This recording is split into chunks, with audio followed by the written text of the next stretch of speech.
Bueno, pues muy buenos días a todas y todos y bienvenidos y bienvenidas a este acto de presentación del comisionado, de la comisionada de Salud Mental. Quería empezar con una frase, cómo no, de Alejandra Pizarnik, que creo que enmarca muy bien todo lo que ha pasado con el ámbito de la salud mental en los últimos años, que dice: la realidad nos ha olvidado y lo malo es que uno no se muere de eso.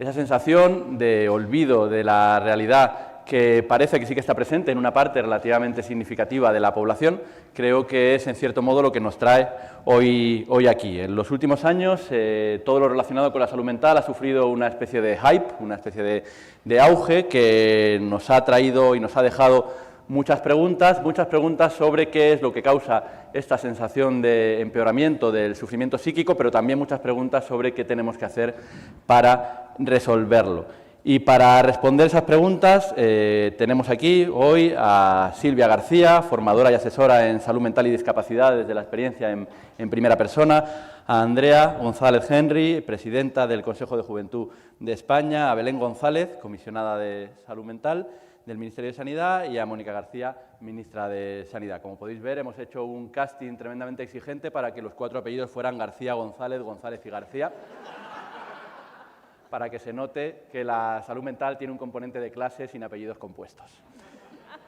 Entonces, precisamente, empezamos con la ministra, que nos va a decir por qué la salud mental es una prioridad para este ministerio.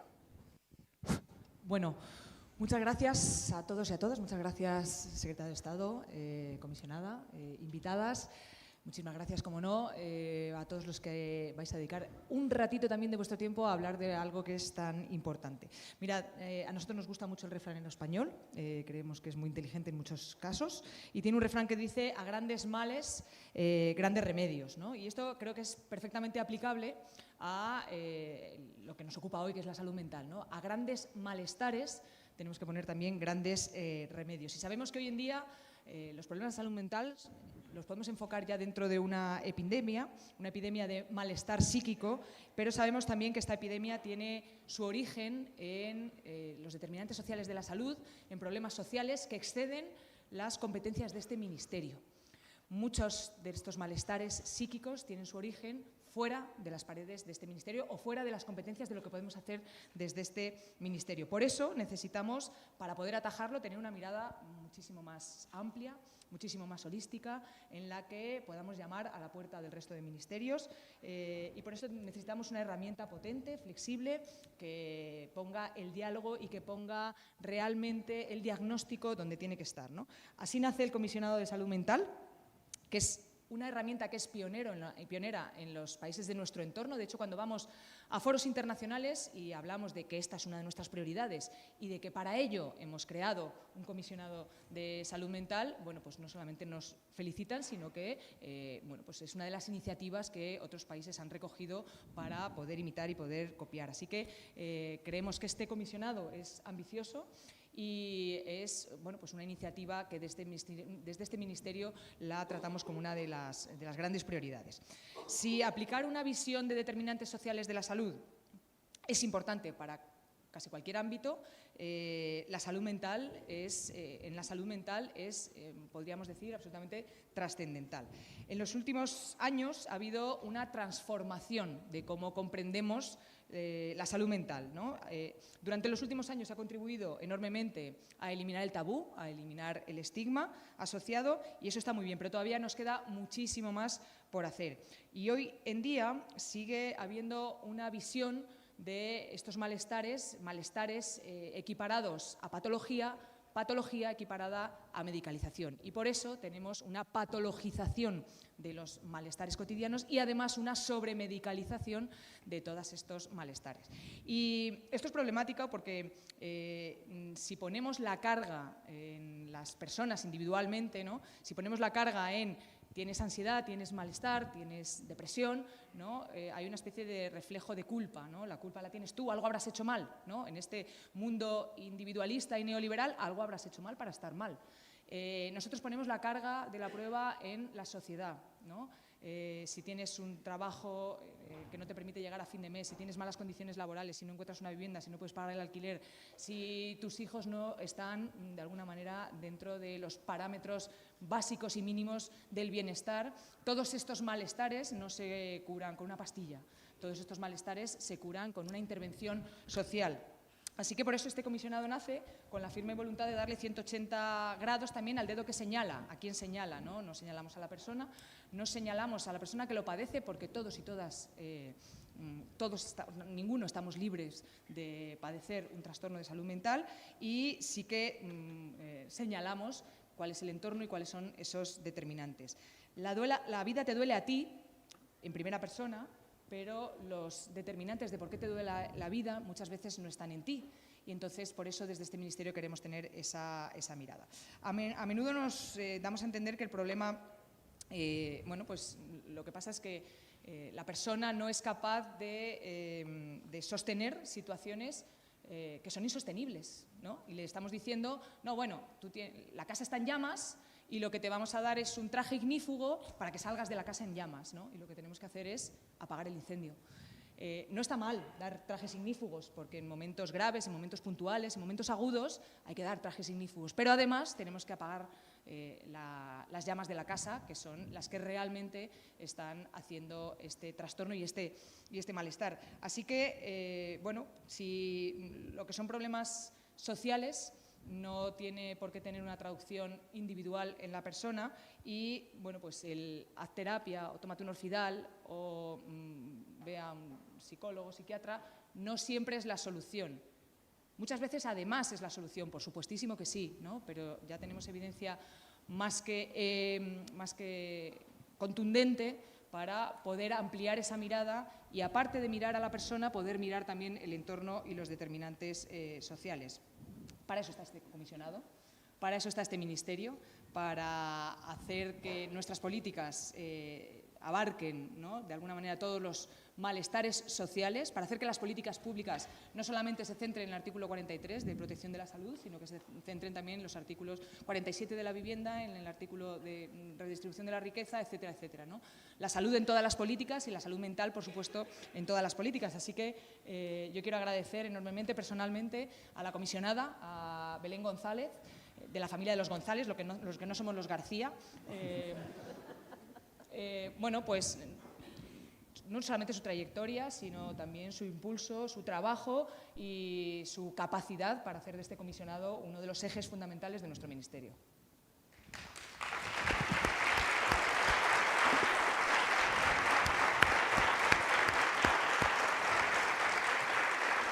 Pues sin más dilación, Belén, todo tuyo.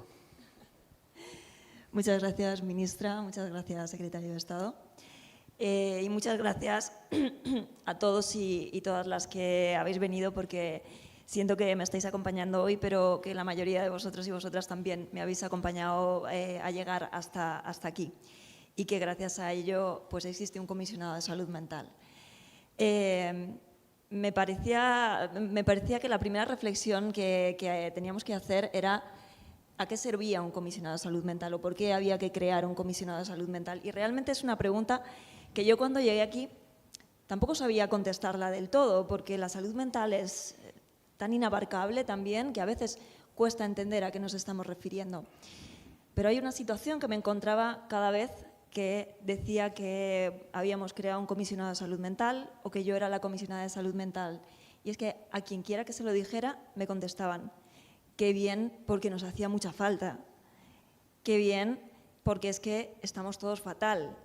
Qué bien, porque es que, madre mía, ¿cómo está la gente? Y yo me quedaba pensando, en realidad, y decía, pero ¿de qué estamos hablando? O sea, ¿a qué nos estamos refiriendo cuando estamos diciendo que estamos mal? ¿Nos estamos refiriendo todos a lo mismo? ¿Estamos hablando de trastorno mental? ¿Estamos hablando de malestar? Me planteaba que cada uno obviamente hablaba desde su lugar, y que cuando decíamos no estamos bien, o qué bien que se haya creado un comisionado de salud mental, cada uno habla de lo suyo, ¿no? Y le cuesta mucho ver a los demás, o ve a los demás de una forma casi problemática, ¿no? A los demás como amenaza, a los demás como que ¿no? Están ahí fuera y están mal y, madre mía, son una amenaza para mí, son una amenaza para el bienestar. Y me acordaba del libro de Javi Padilla y de Marta Carmona, que no podía más que citar en este acto, el libro de Malestamos. Y es verdad, y malestamos en la sociedad, malestamos, y hay una sensación que nos atraviesa a todos, aunque hablemos de distintos lugares, que tiene que ver con que no podemos más, ¿no? Con una sensación de agotamiento, con una sensación de que no queremos seguir compitiendo los unos contra los otros, y aún así hay una presión externa dentro de las universidades, dentro de los colegios, dentro de los trabajos, que nos está haciendo sufrir y que nos está poniendo contra las cuerdas a cada uno de nosotros. Con no poder, ¿no? Los jóvenes que no se pueden emancipar, la falta de vivienda, la sensación de que sí que hay vivienda pero no podemos acceder a ello y no entendemos muy bien por qué. Hay una falta de comprensión de lo que está ocurriendo en el mundo que nos hace sentirnos mal y que nos cuesta enunciar.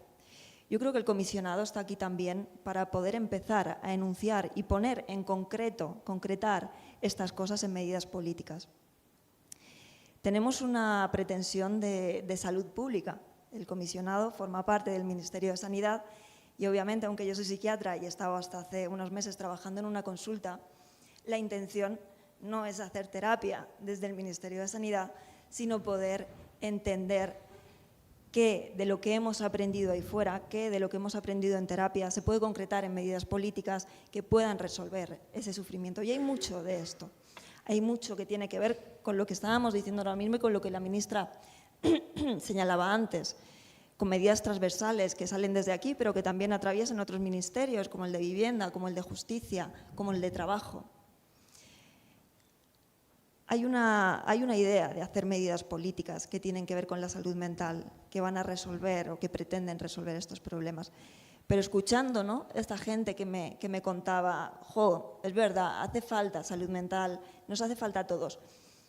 Tenía la honesta sensación de que me faltaban voces, de que solamente aquellas personas que nos atrevemos a hablar de nuestra salud mental, esto que decimos, se ha levantado el tabú sobre la salud mental, solamente nosotros éramos capaces de hablar de nuestra salud mental, de hablar de nuestra fragilidad, de hablar de que estamos, ¿no?, que no llegamos, que sufrimos. Pero había grandes colectivos que se me estaban quedando sin voz, a los que no estaba escuchando. Especialmente, y por eso están aquí Silvia y Andrea, a los jóvenes y a las personas que han tenido experiencias de sufrimiento psíquico extremo, de trastorno mental grave. Aquellas que por distintas razones, ¿no?, las personas con trastorno mental grave, porque siempre están en los márgenes, porque son personas que no se sienten legitimadas para reclamar sobre su propia salud mental. Y no solamente estos colectivos, sino las personas migrantes, las personas que tienen jornadas laborales tan prolongadas que ni siquiera se pueden parar a pensar en su salud mental, si están bien, si están mal, no, tienen que tirar para adelante y luego tienen que hacer de comer a los niños y luego tienen que ver si les despiden o no les despiden o cómo se pide una subvención y no tienen tiempo para pararse conmigo y decir, sí que viene un comisionado para la salud mental.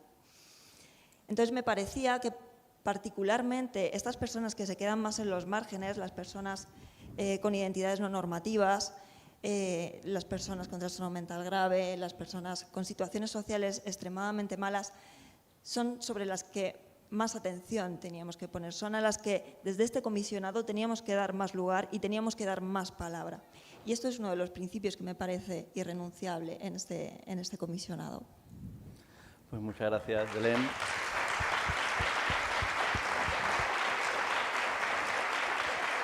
Pasándole la palabra a una de esas personas y rescatando de nuevo a Pizarnik, que tiene una frase que dice: soy dueña de mi propia tormenta y poeta de mis propias heridas.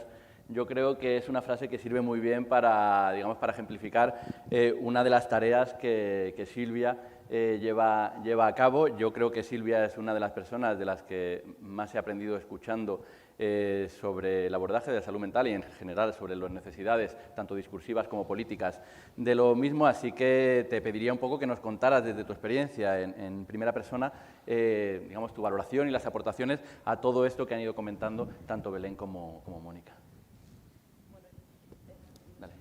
Dale aquí. Bueno, yo esta primera pregunta la quería abordar desde el tema sanitario, ¿no? Voy a centrarlo en lo sanitario, aunque sabemos que la salud mental tiene un componente, unos determinantes sociales que después desarrollaré en la segunda pregunta. Pero quería abordar lo que es el sistema sanitario. ¿Y cómo estamos en el sistema sanitario? Bueno, pues yo creo que lo más importante que tenemos que pensar es que las personas tienen miedo al sistema de salud mental. Las personas que tienen diagnóstico psiquiátrico tienen miedo. De hecho, nos llamamos supervivientes de la psiquiatría y eso no es ninguna broma, ¿no? Y desde ahí tenemos que empezar a trabajar. ¿Y por qué? ¿Por qué todo esto? Porque tenemos realmente un paradigma de coerción y control y no de cuidados. Y ese es el gran reto que tenemos entre manos en el cambio que os pediríamos para el Ministerio desde nuestro colectivo, es crear un paradigma de cuidados, un paradigma donde estén en el centro los derechos humanos y los cuidados, que hasta ahora no es así. Recuerdo hace unas semanas que hicimos un acto en este Ministerio sobre estigma. Y claro, hablamos del estigma, que son todos esos prejuicios que la sociedad normativa tiene respecto a las personas con diagnóstico psiquiátrico. Muchos, casi todos son falsos, ¿no? Todos, por ejemplo, el de la violencia o el de la necesidad de controlarnos porque no somos capaces de llevar nuestras vidas adelante, la impredecibilidad. Un spoiler, solamente el 5% de actos violentos son causados por personas con diagnóstico, con lo cual es un prejuicio falso. ¿Y qué pasa cuando el estigma está en el sistema de salud mental, en los profesionales que nos tienen que atender? Ese es el problema, que los servicios se vertebran desde el estigma que el sistema de salud mental ha incorporado como propio. De hecho, se hizo una encuesta y los profesionales que más estigma tenían respecto a nuestro colectivo eran los profesionales de salud mental. Entonces, tenemos que empezar por ese lugar, ¿no? Bien. ¿Qué pasa en el sistema de salud mental? Se vulneran nuestros derechos, se ata a las personas en las unidades de psiquiatría, se nos infantiliza, se nos aplican tratamientos involuntarios y perdemos nuestros derechos civiles cuando ingresamos en un hospital. Y esto creo que en una sociedad del siglo XXI no puede seguir ocurriendo. ¿Cómo pensáis que se puede sentir una persona que en el momento de más fragilidad de su vida, cuando está muerto de miedo, en un brote psicótico, en un malestar psíquico importante, se le ata a la cama? Cuando llega a un sitio donde piensa que le van a cuidar. Estamos atando niños en las unidades de psiquiatría. Esto es intolerable en esta sociedad. Entonces, la primera petición, Mónica, Belén, 0 contenciones, por favor. La contención mecánica es una vulneración de derechos y está declarada tortura por la ONU. Creo que en este país no podemos seguir teniendo contención mecánica. Creo que además tenemos que tener registros. Hay registros, pero nadie nos los da. Desde las comunidades solo tenemos los de Navarra, ¿no? Y la primera medida sería esa, tener el número de contenciones que se hacen y que sea obligatorio, ¿no? Entonces, la contención mecánica es una vulneración de derechos, no es ningún tipo de terapia y nunca será terapéutica, ¿no? Esa es mi primera petición para este comisionado.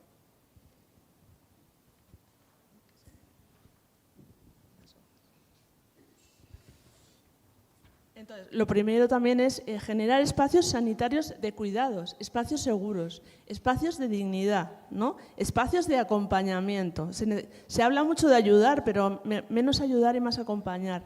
Yo creo que es una cosa que también hay que centrar. No tenemos que tener miedo de ir a un hospital y en este momento la gente tiene miedo. ¿Por qué? Porque no quiere ni ser atada, ni ser medicada contra su voluntad, ni que de pronto le hagan un ingreso involuntario cuando iba voluntariamente al hospital, ni ser tratada con violencia. Y ahora mismo el sistema de salud mental tiene mucha violencia, ¿no? También hay un tema importantísimo, la recuperación pasa por crear narrativas de lo que nos ha ocurrido. Como tú muy bien decías, Mónica, ¿no? Narrativas de qué me ha pasado, por qué estoy así, qué es lo que me ha ocurrido, ¿no? Entonces hay que generar espacios donde se den estas narrativas. Y ahora voy a ir como a medidas muy concretas y voy muy rapidito, que sé que esto es corto. ¿Qué tendría que ofrece el sistema de salud mental? Primero, espacios de salud mental tienen que ofrecer espacios psicoterapéuticos horizontales, donde las personas que lo deseen, que, insisto, puedan poner su dolor en palabras. Dejar de medicalizar el sufrimiento por sistema. Es decir, eso no significa que en un momento dado un fármaco pueda ser útil, pero no se puede tener a una persona 40 años medicada. Porque, bueno, voy a citar a una frase de una psiquiatra que conozco, Marta Carmona, que dice: la polifarmacia mata, ¿no? Los problemas de salud mental no son crónicos, los hace crónicos el sistema de salud mental al no ofrecer espacios de palabras a las personas. Los tratamientos farmacológicos a largo plazo matan. O sea, se sabe que hay unos 20 años menos de media de vida de las personas medicadas y con diagnóstico psiquiátrico. Consentimiento informado, por favor, de todo tipo de tratamientos. Consecuencias a corto, medio y largo plazo de todos los tratamientos. Potenciar espacios comunitarios. En esta Comunidad de Madrid se está dejando caer la salud mental comunitaria y es un gran error. Estamos volviendo al sistema manicomial. Se está invirtiendo todo en ingreso hospitalario. Eso es muy grave, porque estamos volviendo a los manicomios, aunque sea de manera disfrazada. Incorporar a agentes de apoyo entre iguales en los servicios de salud mental, como un servicio más. Sabemos que los grupos de apoyo mutuo que podemos generar y los grupos de escuchadores de voces tienen mucha potencia a la hora de acompañar el sufrimiento. Cambiar la formación de los profesionales de salud mental. Una formación que tenga en cuenta los derechos humanos, la atención centrada en la persona y la brecha de género, por favor. Respeto a la ley de autonomía del paciente, básico. Tenemos derecho a decidir nuestros tratamientos. Esto es una cuestión que está en la ley, no es una cuestión que me invente. Reforma de los espacios de ingresos. Los espacios de ingresos tienen que ser espacios acogedores. ¿No? Recuerdo una compañera que decía: yo tenía más derechos en la cárcel, en una cárcel franquista, que en el Hospital Rodríguez Lafora, ¿no? Entonces creo que esto es muy grave.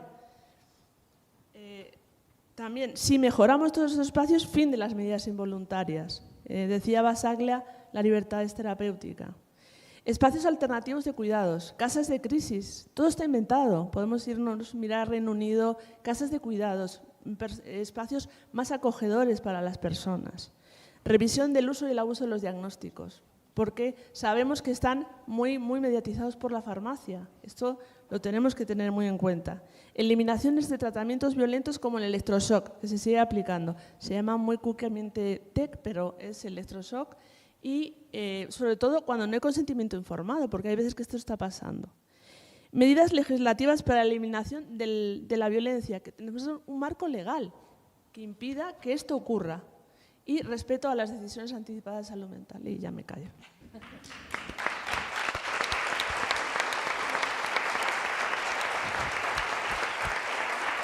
Muchísimas gracias, Silvia. La verdad es que la parte de las propuestas era la segunda, pero no has... no te has frenado. No exactamente. Un placer, desde luego.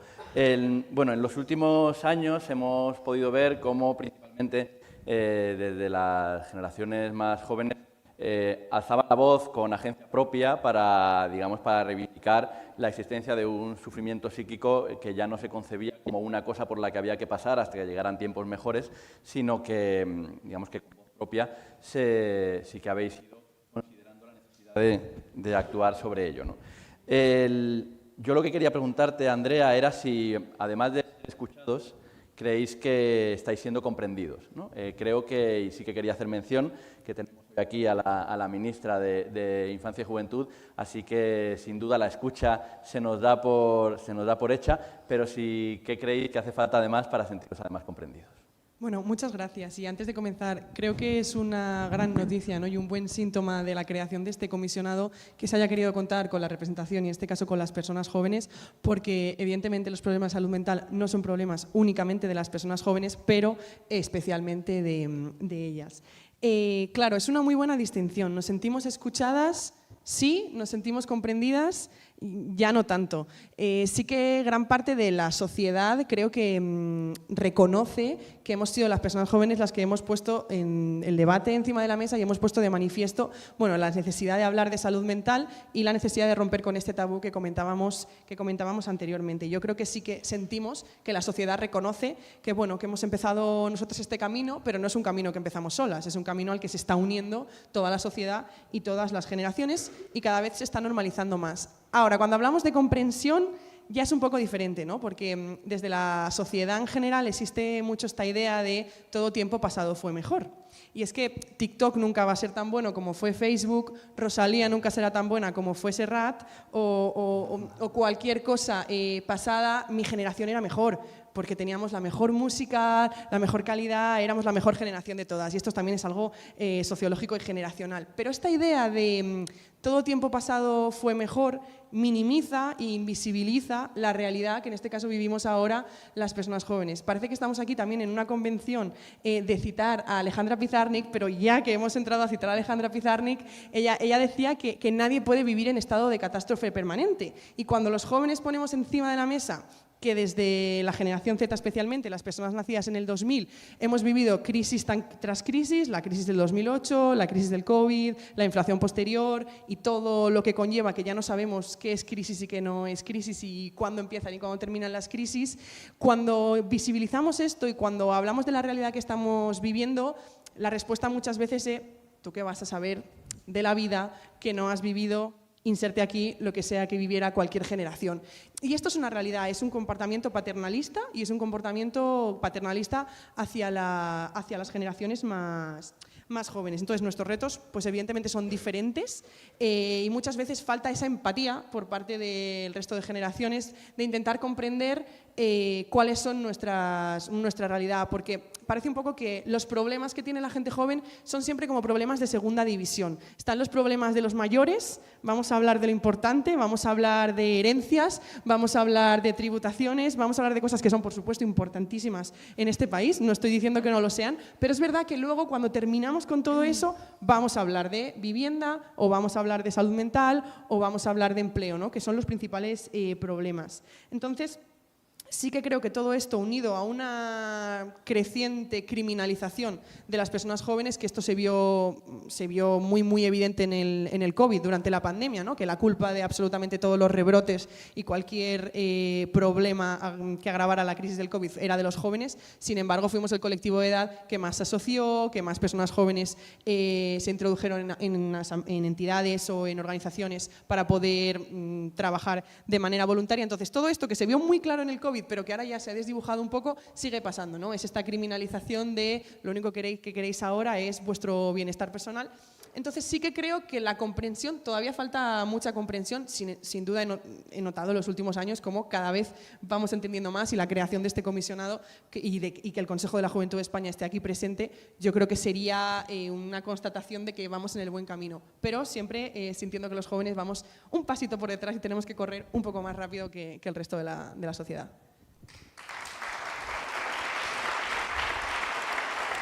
Pues muchas gracias, Andrea. Además, Belén no hace tanto que era joven, así que lo tiene reciente. Bueno, ayer hablando con Belén me pedía que la introdujera con una cita de Mark Fisher, y como yo soy tremendamente, cumplidor de los deseos ajenos, decía Mark Fisher que no hay cura privada para tus problemas, que ese malestar solo puede tratarse construyendo a su alrededor relaciones más potentes que las fuerzas que lo producen.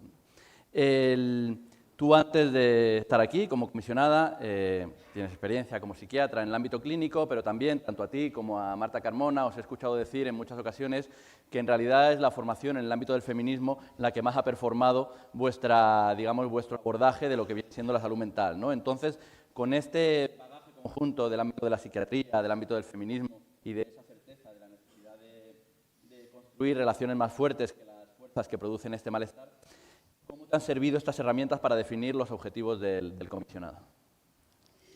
Gracias. Y gracias a Mark Fisher también, que nos ha traído muchas cosas buenas. Bueno, yo la verdad es verdad que no hace mucho que hice la residencia en salud mental y recuerdo como que la residencia en salud mental se inicia haciendo una rotación por un centro de salud mental. Un centro de salud mental, para que podáis entenderlo, es una especie de centro de atención primaria que organiza todos los recursos de salud mental y por donde se pasa siempre, es como el eje organizador de toda la atención a la salud mental, y cualquiera que esté atendido va a estar primero atendido y va a tener como referencia ese centro de salud mental. Por eso, cuando somos residentes, empezamos a rotar por allí. Pues cuando llevaba aproximadamente 3 semanas, yo estaba con un adjunto acompañándole, intentando enterarme un poco de qué iba esto de la salud mental, de qué veía ahí en los pacientes. Bueno, pues tuvo a bien decirme una frase que en aquel momento me molestó mucho. Y es que me dijo, estábamos comentando un caso y me dijo, bueno, tú eres muy de grandes teorías políticas. Porque claro, yo estaba haciendo referencia a cuestiones políticas en el sentido de lo que estaba viendo en consulta. Esas 3 semanas en un centro de salud mental fueron suficientes para darme cuenta de que realmente era la política lo que estábamos viendo ahí, que eso social se transformaba en un sufrimiento que terminaba en las consultas de salud mental. Y vi que ese centro de salud mental ejercía como de una especie de panóptico desde el que podíamos ver todo el sufrimiento. Y no solamente ver el sufrimiento que había en la sociedad, identificar las violencias que se producían en esta sociedad, el daño que nos hacíamos unos a nosotros o que nos hacían desde otros lugares, sino que también podía ver qué es lo que estábamos haciendo con ese sufrimiento. Y lo que estábamos haciendo con ese sufrimiento es mandarlo a consultas de salud mental. Es decir, la violencia y el dolor de la sociedad lo estábamos transformando en patología y mandándolo a una serie de clínicos o expertos como si pudieran meter ese sufrimiento y ese dolor y ese malestar en una trastienda, repararlo y mandarlo funcional otra vez al mundo. Esto tiene que ver con todos y no son verdades fáciles de escuchar. Creo que tanto Silvia como Andrea hoy nos traen cosas difíciles de escuchar y por eso estáis aquí, de hecho, o sea, por eso formáis parte de esta presentación, porque lo que tenemos que escuchar de ahí fuera nos apela directamente y nos apela porque hace que tengamos que cambiar muchas cosas. Es distinto pensar que uno tiene una enfermedad a que tiene un problema, porque cuando uno tiene una enfermedad es el técnico en enfermedades, ¿no? En este caso el técnico es en sí, ¿no? Psicólogo, psiquiatra, quien tiene que solucionar ese problema. Sin embargo, cuando pensamos de dónde viene esto, qué es lo que me ha pasado, lo trasladamos a un contexto mucho más amplio. Y en ese contexto mucho más amplio estamos operando todos. Y todos estamos formando, en cierta manera, parte del problema y podemos formar parte de la solución, obviamente. Pero esa solución no va a estar solamente en consultas de salud mental. De hecho, lo que nos estamos encontrando en este momento es un desbordamiento un desbordamiento histórico de las consultas y de las demandas a salud mental.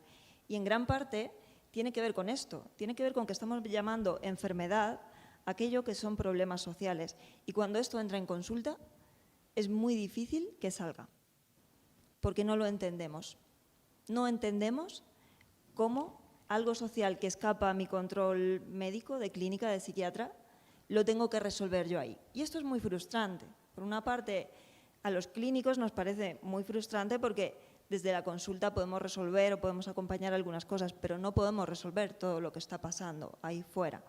Entonces, hay que pedir que para que pueda haber una atención de calidad y para que podamos atender y acompañar a todas las personas que lo necesitan, tenemos que hacernos cargo y responsabilizarnos de todo esto que está pasando afuera, que tiene que ver con políticas globales, que tiene que ver con el cuidado que nos damos los unos a los otros, que tiene que ver con que trabajemos menos y con que queramos trabajar menos, con que repartamos mejor los cuidados, para que no haya mujeres que tengan dobles y triples jornadas laborales y que vengan a consulta diciendo tengo insomnio y tengo depresión. No, uno no tiene insomnio y depresión, tiene 3 jornadas laborales. Y eso hay que poder decirlo. Y esto es más fácil decirlo fuera, todas juntas, que de decirlo dentro de una consulta de salud mental. Esta es una de las grandes tareas que tenemos que afrontar y esto es de lo que he podido aprender estando no solamente en el Centro de Salud Mental, ¿no? Como bien decía Javi, yo venía de hacer un máster en estudios feministas con Marta, estuve también en el Defensor del Pueblo, entonces siempre he estado intentando irme hacia la periferia para tener una visión que no solamente me parece más completa, sino que me parece más ajustada, porque estamos atendiendo en lo médico cosas que son de lo social y que tienen que ser atendidas desde otro lugar, tienen que ser respondidas desde otro lugar. Tenemos que dejar de ser taquígrafos del desastre. En una consulta de salud mental tenemos la sensación de que estamos registrando muy bien todo lo que pasa. Estamos registrando muy bien, pues esto que os cuento, violencia de género, precariedad laboral, violencia contra minorías, migraciones. Vamos a sacar unos libros ahí históricos y antropológicos que aquello va a dar gusto verlo. Ahora, tenemos que pasar a la parte operativa y esto también tiene que ver con la deontología de la salud mental. Y es que estamos obligados a denunciar eso fuera, a llevarlo fuera y a traerlo a un comisionado como este para que podamos actuar sobre ello.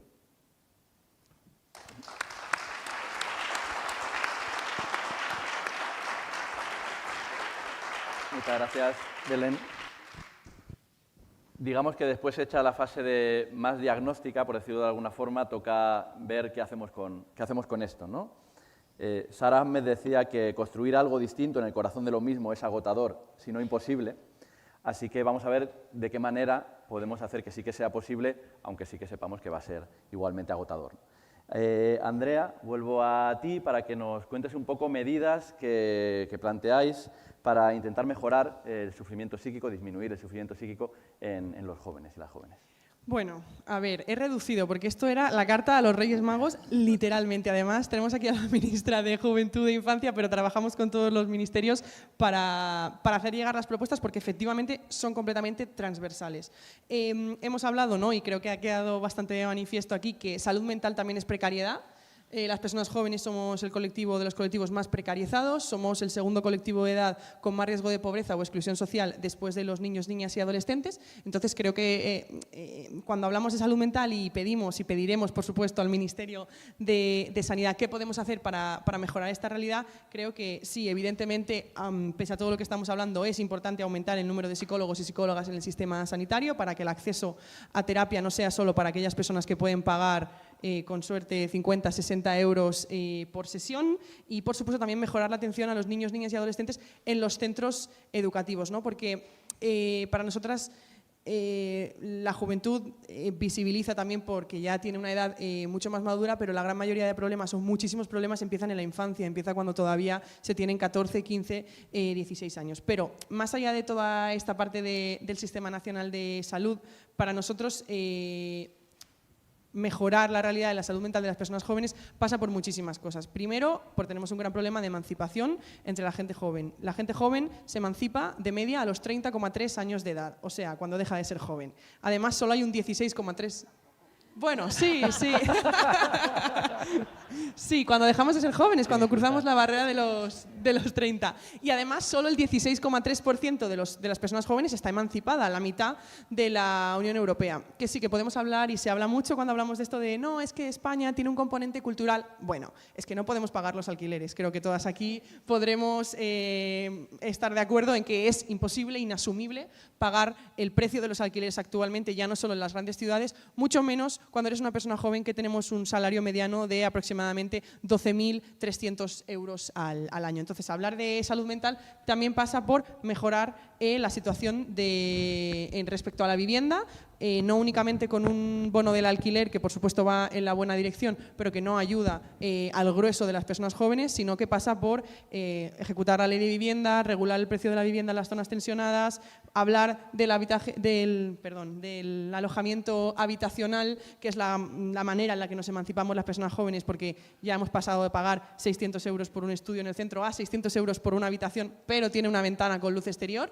Entonces, esto sería lo primero y lo que creemos que en cierta manera más está haciendo sufrir a las personas jóvenes, porque cuando no tenemos un espacio en condiciones dignas, que esta es otra, en qué condiciones nos emancipamos las personas jóvenes, solo hay que abrir cualquier portal de vivienda y ordenar por precio, pues no podemos tener nuestra propia autonomía para poder trabajar, para formar proyectos de vida. Las mujeres en España tenemos menos hijos, las mujeres jóvenes en España tenemos menos hijos de los que queremos tener, y cuando preguntas por qué, porque no podemos pagarlo, porque si me he emancipado con 33 ya no puedo formar una familia. Luego también hablamos de trabajo y de salario digno. España es el país de la Unión Europea con una mayor tasa de paro juvenil, por encima de cualquier otro país de la Unión Europea. Hablamos también de eternos becarios que hasta los 28 hacen prácticas no remuneradas, y para eso también hay que hablar del estatuto del becario y de la parcialidad no deseada que sufrimos las personas jóvenes, que el 40% de las personas jóvenes trabaja de manera parcial porque no encuentra de manera completa, o la imposibilidad que tenemos actualmente frente a otros países de la Unión Europea de poder compaginar nuestros estudios con un trabajo, ¿no? Que esto de job student, que está muy de moda en muchos países, aquí es tú trabajas y luego ya te apañas, con lo que repercuta en tus estudios universitarios. Y hablar de salud mental, por supuesto, también es hablar del sistema de orientación académica, es hablar de cómo estamos enfocando a los niños y niñas desde muy pequeños a elegir qué quieren estudiar, y en tercero de la ESO ya estás eligiendo entre matemáticas académicas o aplicadas. Y si te equivocas y luego quieres hacer otro bachillerato, bueno, menudo drama, porque tengo que repetir estas asignaturas, porque tengo que hacer todo sin mis compañeros. Entonces, hablar de salud mental también es hablar de la presión que sufrimos los estudiantes cuando esta idea o esta broma de chupito cada vez que se diga la palabra EBAU en segundo de bachillerato es una broma, pero es que desde el primer día el único objetivo, por ejemplo, de preparar nuestro futuro universitario es pensar en el examen, pensar en la EBAU y pensar en que esto va que nuestra vida va a depender de este examen y no poder hablar de otras formas de estudios como la formación profesional dual, etc. Y ya, por último, casi por último, también hablar de salud mental es hablar de, en este caso, de pobreza, que las personas jóvenes menores de 23 años no puedan acceder al ingreso mínimo vital es una forma de discriminación, que las personas de 23 a 30 años tengan requisitos todavía más exigentes que los mayores de 30 años para acceder al ingreso mínimo vital, no encaja con la idea de que somos el segundo colectivo de edad con más riesgo de pobreza o exclusión social. Y hablar de salud mental también es hablar de nuevas formas de relacionarnos, también es hablar de maternidad, entonces, y de muchísimas otras cosas que he apuntado aquí, pero que me lo reservo para cuando nos reunamos con los ministerios y hacerles nuestra lista a los Reyes Magos. Entonces, esto que hablábamos, ¿no? Muchas personas sí necesitan un psicólogo, pero muchas veces no necesitas un psicólogo, necesitas un grupo de amigos, no necesitas un psicólogo, necesitas un piso, no necesitas un psicólogo, necesitas un sindicato, ¿no? O sea, como que la lista podría ser enorme. Entonces, es importante que el trabajo del Ministerio de Sanidad y del Comisionado de Salud Mental pues sea transversal. El Consejo estará ahí trabajando con todos los ministerios que estén dispuestos a ello, porque no entendemos el trabajo de este comisionado sin la transversalidad en el resto de ministerios. Gracias.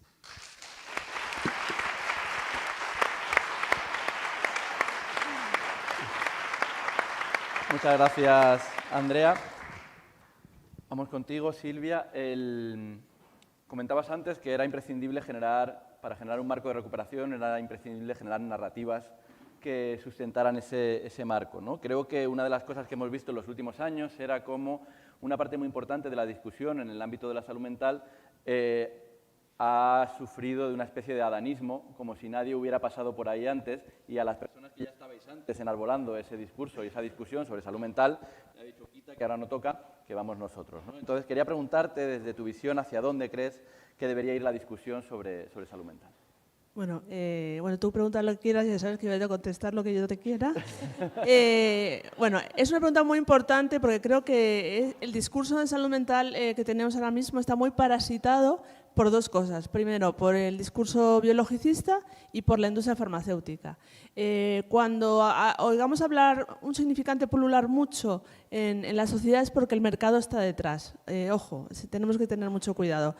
Tenemos que primero empezar a hablar, a transformar el lenguaje y hablar, en vez de objetos enfermomentales, de sujetos de pleno derecho. Yo creo que lo ha dicho muy bien Belén. No somos enfermos, somos personas con sufrimiento psicosocial. Y eso cambia bastante la perspectiva de mirar. En primer lugar eso, ¿no?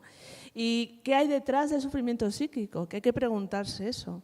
Y yo os lo puedo responder porque, bueno, por lo que estoy aquí es porque he tenido que atravesar mucha oscuridad y detrás del sufrimiento psíquico solo hay vulnerabilidad, contextos dañados, trauma. Lo que ha dicho la compañera, precariedad, violencias, desamparo, soledad, discriminación y vacío. Esto es lo que hay detrás del sufrimiento psíquico. Entonces, como habéis dicho muy bien, debemos de seguir hablando de determinantes sociales de la salud porque, como he dicho antes, el sufrimiento es psicosocial y eso, bueno, cada día hay más estudios que nos avalan nuestras teorías, ¿no? Y creo también que es una parte muy importante de este comisionado de salud mental a cambiar el discurso que tiene la sociedad sobre la salud mental, ¿no? Que es, repetimos, es una cuestión colectiva, no es una cuestión individual. Las personas están en un contexto biográfico, en un contexto social y nunca debemos olvidarlo. Y esto no se soluciona con cantidades ingentes de psicólogos y psiquiatras, ¿no? Ni se soluciona con kilos de pastillas. Somos el país que más psicofármacos consume del mundo. Gracias, Mónica, por lo que dijiste el otro día, y Belén, ¿no? Por esa guía de prescripción que creemos que es muy importante, ¿no? Entonces, para abordar el tema de la salud mental tenemos que transformar nuestro modelo de sociedad, tenemos que hacer vidas vivibles, como decía Mónica, reparar el tejido social y dejar de generar tanto sufrimiento y ofrecer esperanza también. Cuidar de la infancia, por favor. En la infancia es donde está el nudo de los problemas luego de sufrimiento psíquico. No tenemos una sociedad llena de personas enfermas. Tenemos una sociedad que hace que las personas se rompan. Y esto es una cosa clave, ¿no? También hay que hablar de que la salud mental no es solo lo sanitario, ¿no? Es también lo social, lo educativo, lo judicial, por favor, echemos un ojo ahí. Y lo laboral. No hay salud mental sin derechos económicos, lo ha hecho muy bien Andrea. Pero es que yo quiero hablar del colectivo de personas con sufrimiento psíquico. La tasa de incorporación laboral de las personas con sufrimiento psíquico es de un 17%. Y la tasa de desempleo de las personas con discapacidad por problemas de salud mental es de un 90%. Esto en una sociedad democrática no tendría que pasar. Entonces creo que estaréis conmigo que esto es intolerable. Y tener sufrimiento psíquico no puede significar ser pobre o tener vida precaria. Y esto es así, la mayor parte, porque o bien no tienes acceso al empleo y las personas que no pueden trabajar porque no pueden estar en ese contexto económico tan exigente, tienen unas pensiones de 400 euros donde no pueden tener vidas autónomas. Y esto también es salud mental. Por favor, por lo menos el sueldo mínimo interprofesional como pensión para personas que sufren, ¿no? Que no han elegido tampoco eso. Y por último, hablar de esos dos niveles que tú decías, Javi, ¿no? Esos niveles que estamos generando. Está bien tener ansiedad, está muy guay, puedes decirlo en las redes, no pasa nada. Ahora, si tienes sufrimiento de más envergadura, un brote psicótico, ahí ya no lo digas porque entonces está generando un doble estigma, bueno, no un doble estigma, sino que se está estigmatizando todavía más al colectivo de personas con sufrimiento psíquico, ¿no? Entonces, primero, además, no podemos normalizar que tener ansiedad y tener que ir al psicólogo es algo normal. Bueno, si hubiera normalidad, que, spoiler, no existe la normal, pero no podemos normalizar. Y segundo, los síntomas que tienen las personas con sufrimiento psíquico son defensas que crean para soportar la hostilidad, para defenderse de la hostilidad. Eso es un brote psicótico, no es nada más. Entonces hay que hablar de eso, ¿no? Detrás del sufrimiento psíquico hay solo dolor, trauma. A mí no me ha caído un rayo ¿no? en la cabeza y de pronto mi cerebro funciona estupendamente, gracias, ¿no? Lo que me ha pasado es que he sufrido abusos sexuales en mi infancia y muchas otras cosas. Entonces creo que hay que centrar en eso, ¿no? Y tampoco podemos pensar la salud mental sin pensar en nuestros privilegios. Todos tenemos los nuestros, cada uno los suyos, y creo que es importante. Voy a usar una frase de Pizarnik. Todos estamos heridos, decía Pizarnik, ¿no? Y es el poeta el que sabe el lugar de la herida, hablaba de la desgarradura, ¿no? Y como todos estamos heridos, todos estamos en riesgo. Decía Judith Chamberlain, por favor, ¿no? Que el dolor no sea etiquetado como una enfermedad, y en eso queríamos estar. Y también haceros una pregunta, en esta sociedad que decimos democrática, si nos rompemos, porque nos puede pasar a cualquiera, un duelo, una mala situación de un hijo, cualquier cosa, si nos rompemos, ¿cómo nos gustaría que nos cuidaran? ¿Nos gustaría que nos ataran a una cama? ¿Nos gustaría que nos escucharan? Esa sería la pregunta. Y estoy convencida que este gobierno y este ministerio va a hacer todo lo posible por cambiar esta situación y no va a permitir que sigamos siendo ciudadanos de segunda porque en este momento lo somos.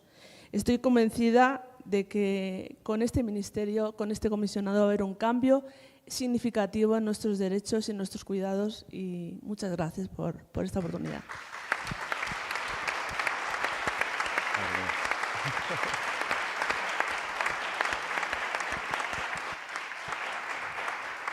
Muchísimas gracias, Silvia, nuestra poeta de tus propias heridas de cabecera, del comisionado, del Ministerio y de nuestras vidas, vaya. Vamos llegando casi al final, así que, Belén, te paso la palabra para que nos cuentes un poco cuáles son los principales retos del comisionado, aunque ya se han podido ir viendo un poco a lo largo de la mañana. Muchas gracias. Bueno, es difícil retomar la palabra después del testimonio de Silvia y quería hacerlo señalando algo que ha traído ella, que lo ha explicado mejor que yo, pero quería insistir en esto. A veces tenemos la sensación de que hay dos saludes mentales o dos tipos de trastorno mental. Uno, el que nos ocurren a la gente normal, que estamos ahí fuera, que, bueno, que forma parte de la cotidianidad, que nos pasa por cosas normales de la vida. Y otro, que es el trastorno mental grave, que es la esquizofrenia, que es el trastorno bipolar, que es el trastorno límite de personalidad, que tienen como dos vías distintas. Uno sería como por lo social y otro por una cosa que no sabemos muy bien, si es genética, si es por, ¿no? como decía Silvia, por un rayo que te cae. Va todo lo mismo. En realidad, lo que subyace al trastorno mental grave y al trastorno mental común o al trastorno mental en el que nos podemos ver reflejados y reflejadas la mayoría de nosotras, es lo mismo. Es lo que hay allá afuera, son los abusos sexuales en la infancia, es la precariedad, es que tus padres no estén ahí para darte apoyo, para darte un abrazo, para reforzarte. Es salir a un mundo de absoluta incertidumbre, es precariedad laboral, es maltrato, es violencia, es que te den una paliza cuando tenías 16 años por ser gay. Esto es lo que subyace a todo el trastorno mental, al leve, al grave y al que queramos llamar. Por eso este comisionado quiere poner especialmente el acento en esto, porque las medidas que tomemos que tienen que ver con la defensa de los derechos humanos y los derechos civiles de los pacientes que llegan a urgencias o que llegan al servicio sanitario con clínica más grave, es lo que nos va a proteger a todos y a todas. Una de las líneas prioritarias va a ser esta, va a ser dar un trato basado en derechos humanos y en derechos civiles a cualquiera que llegue a la asistencia sanitaria de salud mental dentro del Sistema Nacional de Salud. Y esto quería empezar por ahí porque, ¿no?, diciendo que esto nos representa a todos y a todas, porque de verdad nadie está libre de llegar a una urgencia de psiquiatría y acabar en una contención mecánica. Aunque pensemos que la barrera está en ir a una consulta de psicología, eso no es una barrera, ¿no? Está el tabú que nombrábamos de, no, qué bien que ahora ya uno puede decir que va al psicólogo. Bueno, sí, está muy bien esta parte, está muy bien que podamos reconocernos la fragilidad de esto, pero también nos tenemos que poder ver reflejados en la otra parte para tomar medidas en ese otro lugar. Dentro de esta línea que vamos a seguir va a estar también un gran esfuerzo por la desinstitucionalización. Y este palabra tan grande y tan difícil de pronunciar, os voy a explicar un poco en qué consiste. Hace aproximadamente ahora 40 años, y de hecho hay por aquí personas que formaron parte de este proceso, en España hubo una transición en salud mental, una transformación que cerró los manicomios. Que cerró los manicomios porque pensaban que era intolerable seguir tratando de esa forma inhumana a las personas que tenían problemas de salud mental. Hubo un impulso por entrar dentro de la comunidad, por no solamente tratar de forma humana, sino dar derechos civiles y poder hacer que estas personas tuvieran el mismo acceso que cualquier otra persona, pues a trabajo, a vidas dignas, a vivienda, etc. Lo que estamos viendo, desafortunadamente, en los últimos años es que está habiendo una inversión de esta tendencia. Es decir, en lugar de estar haciendo un apoyo más dirigido hacia la asistencia comunitaria integrada dentro de las comunidades, de los barrios, de las ciudades, de los pueblos, estamos viendo que cada vez se abren más camas de psiquiatría, cada vez más camas en centros que no distan mucho de esos manicomios que teníamos hace 40 y 50 años. Y esto es intolerable. No podemos permitir que esa sea la solución a la demanda desbordada que hay ahora en salud mental. Y para eso tenemos que tomar medidas en lo legal, en lo legislativo y también en lo asistencial, para poder promover una salud mental comunitaria. Quería seguir también por esta parte que nos toca aquí de jóvenes. Desde que he llegado aquí, es verdad que no hace mucho tiempo, he escuchado mucho hablar de la salud mental de los jóvenes. Y hasta hace poco tiempo no había escuchado hablar a los jóvenes de su salud mental. Esto es algo que me parecía bastante llamativo, ¿no? Que todo el mundo, todos los adultos estuvieran hablando y estuvieran heterodesignando ese sufrimiento psíquico de los jóvenes. El otro día tuve la reunión con Andrea y con otros compañeros y rescaté una frase que me gustó mucho que dijiste en ese momento, que es: somos una generación que nos tenemos que estar enfrentando constantemente a pensar en qué planeta vamos a vivir. Esta cuestión de los jóvenes traduce incertidumbre absoluta. Son gente que ha venido a un mundo en el que desde que eres un enano tienes que estar decidiendo todo el tiempo. Tienes que decidir qué persona vas a ser, tienes que decidir qué te vas a poner para ver qué impresión vas a dar, tienes que decidir cómo te muestras el mundo, tienes que decidir qué carrera vas a hacer, tienes que competir constantemente con todos aquellos que están alrededor tuyo. Y estos son decisiones constantes que no me extraña que en el mundo en que vivimos, en el que decidir conlleva responsabilidad. Cuando uno decide, tiene que asumir las consecuencias de esa decisión y piensa que ha tenido que ver con él. Cuando estamos en un mundo donde las cosas están difíciles y no hay muy buenas soluciones, cuando uno decide y cuando uno fracasa, cree que el problema está en él. Y cuando esto tienes que hacerlo constantemente, es inevitable entrar en una situación de absoluta y permanente ansiedad. ¿Cómo no van a estar ansiosos los jóvenes en el contexto que nos ha contado Andrea? Es imposible. Lo loco sería que no estuvieran ansiosos, que estuvieran bien y que estuvieran tranquilos en este contexto. Creo que hay que escucharles para poder dar respuesta a esto. Y la respuesta tiene que ver con dar seguridad. Y con dar seguridad en vivienda, en trabajo, en relaciones, en academia, con poner las cosas un poco más fáciles y no tan complicadas como están ahora para ellos y para nosotros. Seguimos con un tema complicado que, bueno, pues tiene que ver con los dos anteriores y es el tema del suicidio. En este ministerio y en este comisionado vamos y queremos abordar este tema y queremos abordarlo sobre todo desde la responsabilidad. Y para tener responsabilidad en este tema lo primero que tenemos que tener son datos, porque ahora mismo la sensación es que existe una alarma social y existe una angustia generalizada con respecto a este tema del suicidio. Y por una parte está bien porque ha puesto el acento, ha señalado algo de lo que nos tenemos que encargar. Pero por otra parte no nos puede dejar paralizados y no nos podemos quedar solamente en el escándalo de los datos gruesos que salen, sino que necesitamos recabar mejor información y poder ofrecerla con mayor responsabilidad. Para eso vamos a colaborar también con el Ministerio de Justicia, lo estamos haciendo ya, para poder tener datos más fiables que señalen cuáles son las condiciones de vida que están haciendo que la gente esté tan desesperanzada que se quiera quitar la vida. Esta es la pregunta a la que tenemos que responder con respecto al suicidio.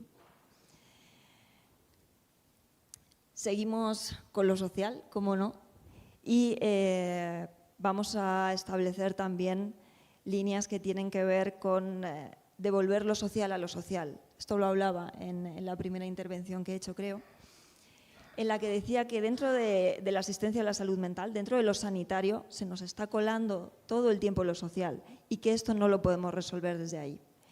En ese sentido, vamos a hacer una colaboración, vamos a estar en permanente contacto con atención primaria y también con derechos sociales, que están por aquí, que aprovecho para hablar de la estrategia de desinstitucionalización, que también va a ser de gran ayuda en nuestros proyectos.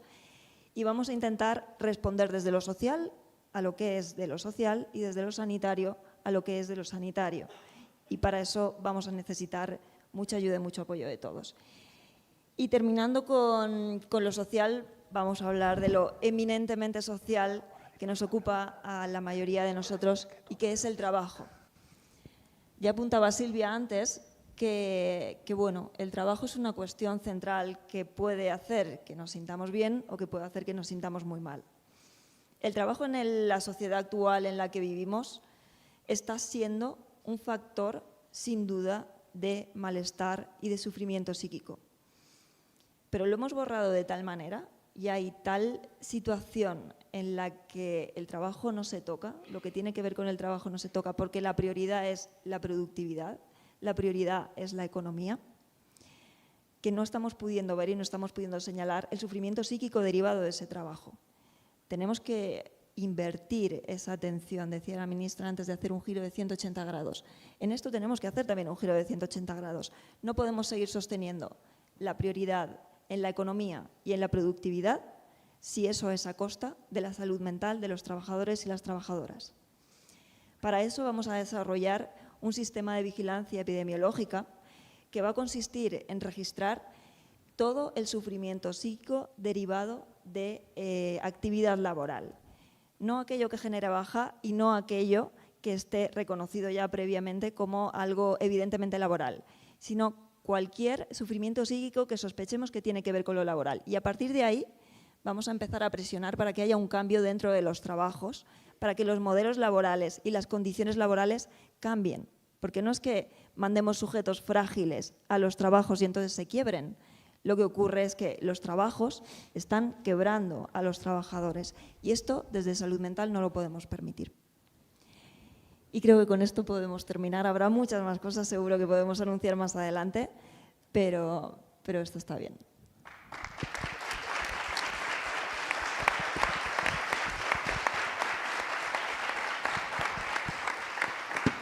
Muchísimas gracias, Belén. Pues ya sí que llegando al final del todo, le cedo la palabra a Mónica García, a la ministra, sin pregunta ni nada, dibujo libre, así que... En verdad tenía una pregunta, pero ha visto todos los apuntes y ha dicho, venga, que hable tal. Bueno, yo quería empezar por una parte que creo que es fundamental y que tengo que agradecer aquí hoy a Silvia y a Andrea, porque hablamos de que hay que hablar de salud mental, hay que hablar de salud mental y que lo que hay que hacer es escuchar. Y esto es lo que aprendemos cada vez que escuchamos la narrativa en primera persona y cada vez que, bueno, pues que la juventud efectivamente ha tenido esa valentía de hablar también en primera persona de todos estos malestares, ¿no? Se habla de la generación de cristal, ¿vale? La famosa generación de cristal, y lo que tenemos es una sociedad de cristal. Una sociedad y un planeta de cristal. Y hablaba ahora Belén de las certezas, ¿no? Hay un libro que se llama Futurofobia, de Héctor García Barnés, que habla de esto, ¿no? De la supuesta llamada generación de cristal, a la que no le estamos dando ninguna certeza y son todo incertidumbres. ¿Qué nos ha pasado durante la pandemia? Uno de los malestares psíquicos que teníamos, todos y cada uno de los que nadie nos libramos, que teníamos incertidumbre. La incertidumbre es desgarradora, es absolutamente desgarradora. Y ahora mismo tenemos incertidumbre sobre cómo vamos a afrontar problemas de la vida cotidiana, donde vamos a vivir no solamente la emancipación de los jóvenes, entre los que por supuesto nos incluimos los mayores de 30, la emancipación de las mujeres maltratadas, la emancipación efectivamente de las personas que tienen un sufrimiento psíquico, esa emancipación, ¿no? Y eso tiene un nombre muy claro que es la vivienda, el derecho a una vivienda digna recogido en la Constitución, ¿no? Creo que cuando hablabas de la desinstitucionalización, yo tengo un orgullo de tener unos padres, psiquiatras ambos, que participaron activamente en esa desinstitucionalización y cómo estamos poco a poco por la puerta de atrás volviendo, ¿no?, a un concepto que era maravilloso en los años 80, que era, de los pacientes con sufrimiento psíquico nos hacemos cargo todos, nos hacemos cargo la sociedad. De ahí la parte comunitaria de los centros de salud mental, ¿no? Esa visión comunitaria y esa visión biopsicosocial, ¿no? Nos hacemos cargo absolutamente todos. Y yo siempre cuento una anécdota, y perdona a los que me la hayáis escuchado muchas veces, ¿no? Yo soy hija de psiquiatras, he estudiado medicina, me sé la teoría,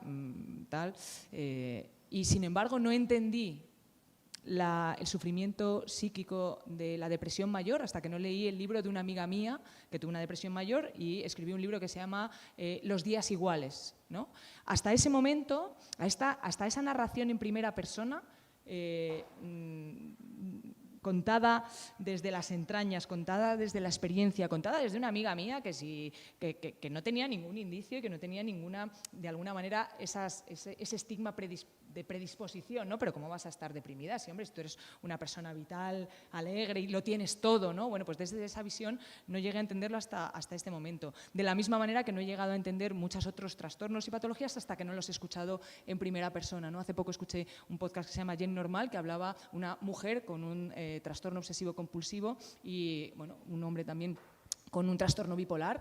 Y las experiencias en primera persona son absolutamente desgarradoras y son las que te hacen poder hacer políticas públicas que lo entiendan desde el trasfondo social. Y si queremos ampliar la mirada, efectivamente tenemos que ampliar los recursos, no solamente en psiquiatras y psicólogos, sino que todas esas ayudas o radares no solamente estén en el sistema sanitario. Por eso nosotros decimos que esto tiene que trascender las paredes de este lugar y por eso este comisionado, si mira hacia algún lugar, es más hacia afuera del ministerio que hacia dentro del ministerio, ¿no? Y esa es su labor, estar mirando constantemente hacia afuera. Y bueno, ha habido muchas referencias, muchas citas de Alejandra Pizarnik y bueno, yo no tengo más remedio que hacer alguna de Virchow, de Rudolf Virchow. Me van a perdonar, padre de la medicina social que se le conoce, médico y político del siglo XIX, que decía dos cosas, ¿no? Una decía, le temo más a la pobreza que al bacilo de Koch, que es el de la tuberculosis, o sea, como políticos y como profesionales sanitarios hay que temerle mucho más a las desigualdades y a las determinantes sociales de la salud que a la enfermedad en sí misma, para la cual efectivamente tenemos o buscamos siempre un remedio, ¿no? Y la otra es que la medicina es una ciencia social y la política no es otra cosa, lo podemos hacer en coro casi, porque la he dicho tantas veces, la medicina no es otra cosa. Y la política no es otra cosa que medicina a gran escala, ¿no? Entonces nosotros estamos intentando hacer desde este ministerio esa política que realmente tiene las raíces en lo que de verdad importa y en lo que de verdad impacta sobre la salud mental. Ya para terminar, también voy a terminar con una cita de Marta Carmona. Cuando estuvimos en un foro de salud mental y al final de la charla, ¿no?, preguntamos cuál es la medida, una sola medida, si tuvieras que elegir una sola medida que tuviera un impacto, el mayor impacto en la salud mental de la población, ¿cuál elegirías? Sin dudarlo, o sea, sin contemplaciones, dijo la renta básica universal, ¿no?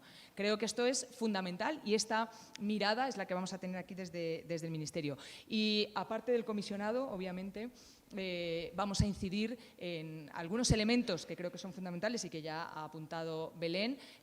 Uno es la de prescripción, una palabra rara que quiere decir el dejar de prescribir, ¿no? No solamente somos el país que más prescribe psicofármacos, sino que además queremos elaborar unas guías de prescripción para que en el momento, desde el primer momento en el que se prescriba un psicofármaco, ya se esté pensando cuál es la estrategia para prescribir ese fármaco, ese psicofármaco, solo para los momentos puntuales y que, bueno, pues que no sigamos aumentando esa estadística de contenedores que vienen de psicofármacos a nuestro país y cada vez más.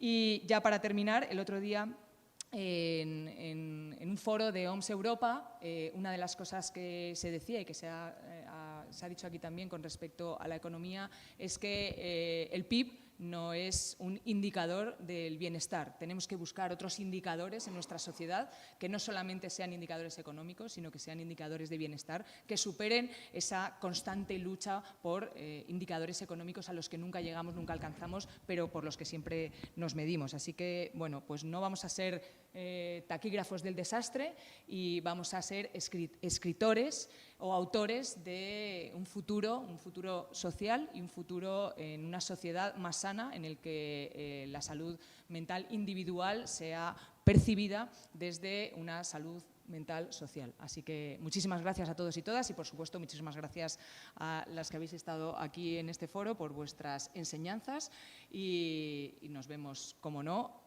en la sociedad. Muchas gracias.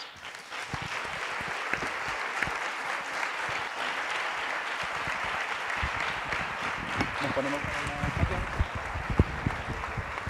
¿Una foto? ¿Nos ponemos para foto?